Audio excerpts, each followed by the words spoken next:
दिवसभरामध्ये आपल्याला 10,000 स्टेप पूर्ण करायचे असतील तर अशा पद्धतीनं घरच्या घरी ज्या ठिकाणी असाल त्या ठिकाणी जॉगिंग करा. आता फक्त आपण 1 मिनिट टायमिंग लावले.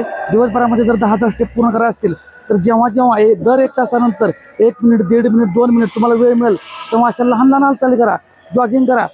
आणि सगळ्यात महत्त्वाचं काय आहे, प्रत्येकाचं बघा, प्रत्येकाच्या पायाच्या स्टेप वेगळ्या पडतात, प्रत्येकाचा गुडघा थोडा आत बाहेर होतो. त्यामुळे कारण शोधत बसू नका, कारण सांगत बसू नका, परफेक्शनच्या नादाला अजिबात लागू नका. ॲक्शन घ्या, ॲक्शन घ्या. प्रत्येकाच्या बॉडी लँग्वेजवर त्याची पाय वगैरे इकडे तिकडे होणार, त्याचा संबंध. तुम्हाला जॉगिंग करायचं, तुम्हाला कॅलरीज बर्न करायचं आहेत, कारण इथं काय कोणतं वजन घेऊन तुम्ही पळताय का नाही. त्यामुळे ठीक आहे, तुम्ही फक्त कारणं सांगत बसू नका, व्यायामाला सुरुवात करा, हालचाली करा. नाहीतर मग तुमच्या गळ्यात कोणीतरी येईल, प्रोडक्ट घालील, हेच खा म्हणतील, वजन कमी होण्याला ह्याला पर्याय नाही म्हणतील, घरचं अन्न सोडावं लागेल. तसं काही करू नका. 100% रिझल्ट हवा असेल तर घरचंच खा आणि हालचालीला सुरुवात करा. आता 1 मिनिट टायमिंग लावलं आहे.